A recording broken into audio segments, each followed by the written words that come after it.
Fase 1. Posición inicial. El sujeto está en una posición erguido, con los pies a la anchura de los hombros, la punta de los pies ligeramente apuntando hacia afuera, la espalda recta, el abdomen contraído y la mirada hacia el frente. Fase 2. Balanceo.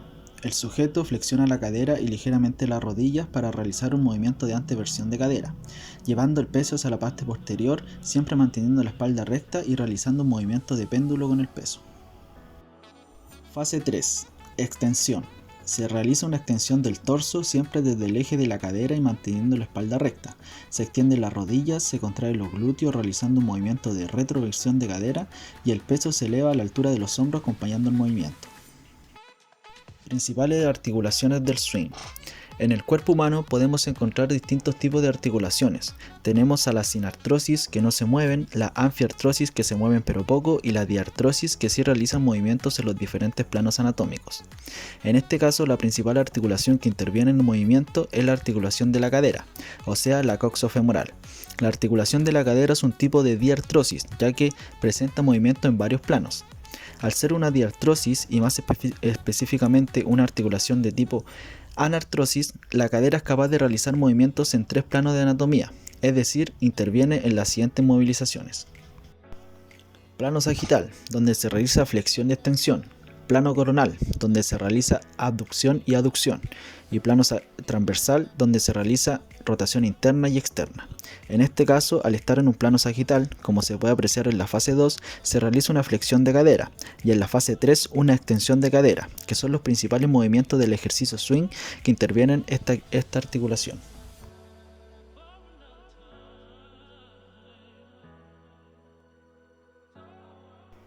El swing es un ejercicio muy completo donde trabaja gran parte de la musculatura de nuestro cuerpo, como es, en el caso del torso, trabaja los abdominales, los oblicuos y el oblicuo externo. En el caso de la espalda, trabaja el iliocostal, elevador de la escápula, cuadrado lumbar, el romboides mayor, el serrato superior e inferior, el redondo mayor, el trapecio. En el caso de las piernas, en el cuádriceps trabaja el recto femoral, vasto lateral, vasto intermedio y medial. En los casos de los femorales, trabaja el bíceps femoral, la porción larga y la porción corta, el semitendinoso y semimembranoso. Y en el caso de la cadera, trabaja el glúteo mayor, glúteo menor, el piriforme y el gremio superior. En la fase 2, al tener una contracción excéntrica, los principales músculos involucrados en este movimiento son los flexores de cadera, como es el psoas, ilíaco, sortorio, tensor de la fascia lata, recto anterior, pectíneo, aductor largo, recto interno y glúteo medio.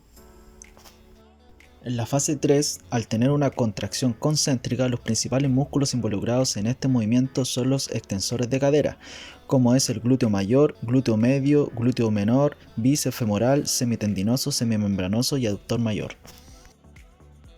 Según esto, las principales acciones musculares en el ejercicio swing son, como agonista, el glúteo mayor, como antagonista, el cuádriceps, como sinergista, los isquiotibiales y como estabilizadores, los abdominales y músculos de la cadena posterior.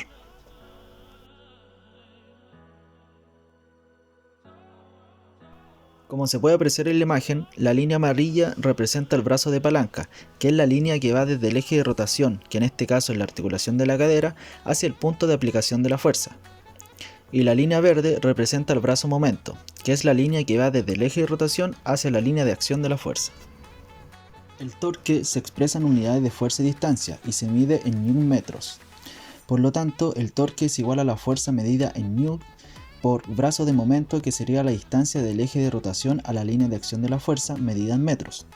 Supongamos que el kettlebell pesa 12 kilos y el brazo de momento mide 1,1 metros. Entonces las fórmulas tendríamos que el torque es igual a 9,8 newtons partidos por segundo al cuadrado por 12 kilogramos. Eso me da un resultado de 117,6 newtons. Eso se multiplica por 1,1 metros y me da un resultado de 129,36 newtons metros. En este caso, en la fase 3 existe un mayor brazo de momento que en la fase 2, por lo tanto hay un mayor torque de capacidad de dicha fuerza, que es mayor y genera mayor demanda a la musculatura asociada a aquel movimiento.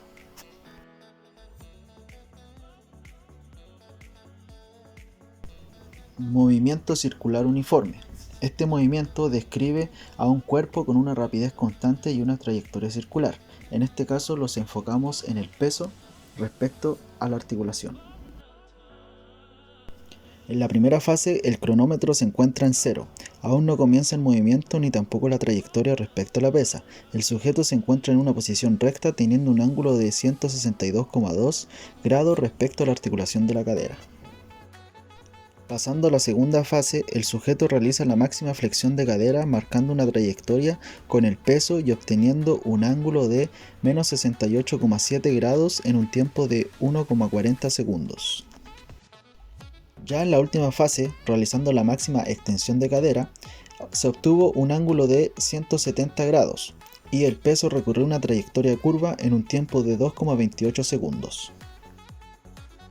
En este caso podemos notar que entre la segunda fase de flexión de cadera y la tercera fase de extensión de cadera, el peso recorrió una trayectoria curva en un tiempo de 0,88 segundos.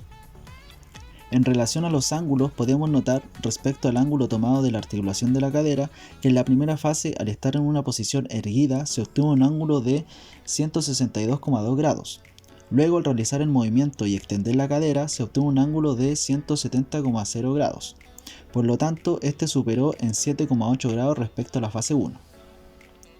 El tiempo que se demoró en realizar la máxima flexión de cadera hasta llegar a la máxima extensión de cadera fue de 0,88 segundos.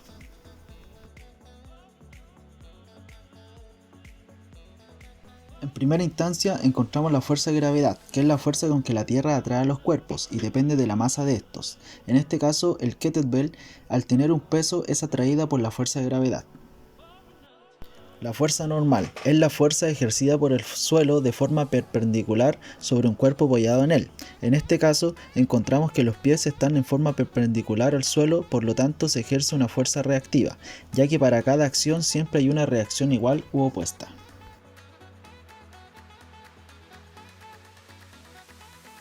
El centro de gravedad es el punto del cuerpo donde se concentran todas las fuerzas. Se ubica en el centro de nuestro cuerpo y debe estar situado dentro de la base de sustentación para mantener la estabilidad. Como se puede apreciar en la imagen, la línea roja representa el centro de gravedad. Al movernos, el centro de gravedad cambia de posición. En la fase 2, el centro de gravedad cambia su posición ya que se está realizando un movimiento de peso muerto, pero se sigue estando en equilibrio ya que el centro de gravedad sigue estando dentro de la base de sustentación. Por lo tanto, el ejercicio está correctamente ejecutado y no va a haber inestabilidad.